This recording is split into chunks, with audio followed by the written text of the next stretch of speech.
Sabe aquela ideia de que tem um chefe dentro da gente controlando tudo? Pois é, ele existe. E é minúsculo. Fica bem no centro do nosso cérebro e comanda, bem, praticamente tudo, do nosso humor ao nosso crescimento.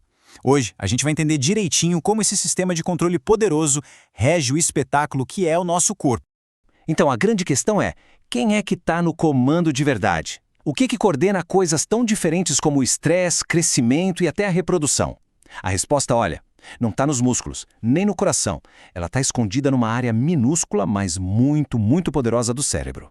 E tá aí o nosso controlador mestre, o tal do eixo hipotálamo-hipófise. Dá uma olhada nesse esquema. O hipotálamo, lá em cima, está recebendo todo tipo de sinal, sabe? Luz, temperatura, estresse, tudo vindo do sistema nervoso. E o que ele faz? Ele age como uma espécie de tradutor, uma ponte.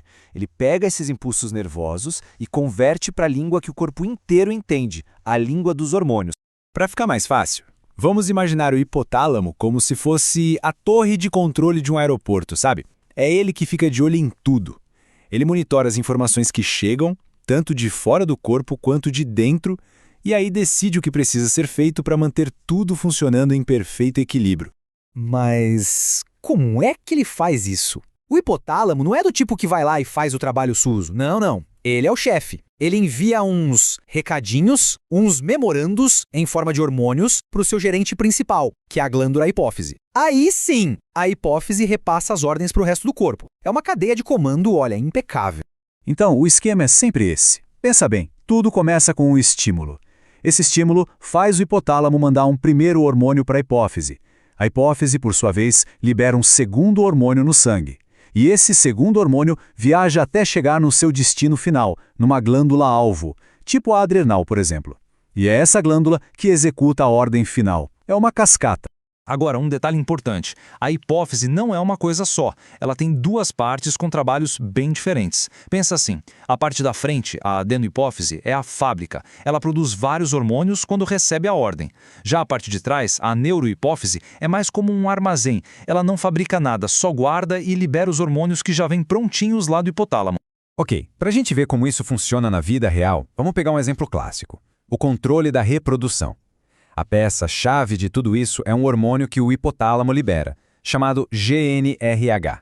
Olha só esse esquema mostrando o processo todo. O hipotálamo solta o GNRH. Esse GNRH manda a hipófise liberar outros dois, o LH e o FSH. Esses dois viajam até as gônadas e, pronto, estimulam a produção de testosterona ou estrogênio. Parece simples, né? Mas tem um segredinho aí, um detalhe fascinante no jeito que isso acontece. É que o segredo para essa sintonia fina toda não está só no que o hipotálamo diz, na mensagem química em si, mas sim em como ele diz, no ritmo, na frequência. E acredite, isso muda completamente o jogo. O nome disso é liberação pulsátil. O que significa? Que o hipotálamo não fica mandando GNRH o tempo todo, de forma contínua. Não, ele manda em picos, em pulsos ritmados.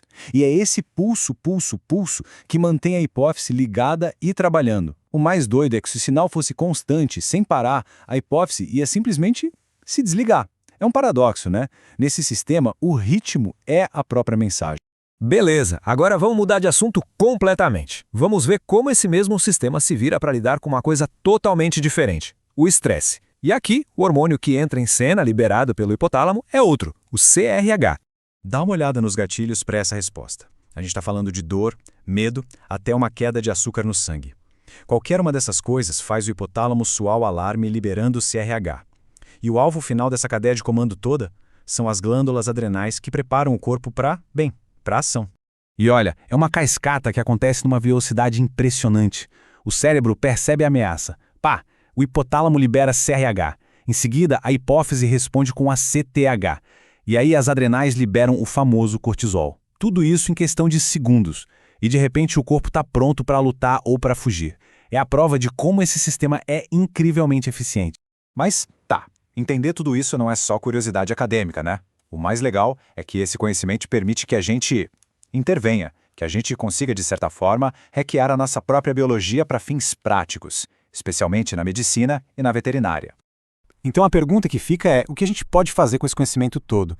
Como é que a gente usa essa linguagem dos hormônios para resolver problemas de verdade no mundo real?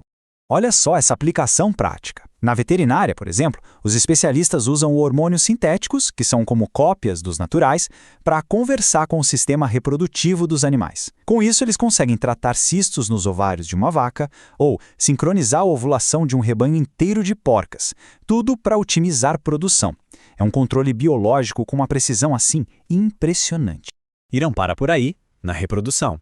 Essa manipulação vai muito além. Essas tabelas mostram várias outras aplicações, desde o uso do GNRH em diferentes espécies até o uso de outro hormônio, o TRH, para testar a tireoide. O ponto central aqui é o seguinte: quando a gente entende a língua de cada um desses eixos hormonais, a gente consegue criar tratamentos super específicos para uma infinidade de funções do corpo.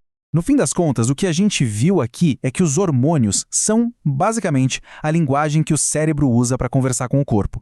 E não é qualquer linguagem, não. É uma linguagem poderosa, cheia de nuances e com uma precisão absurda.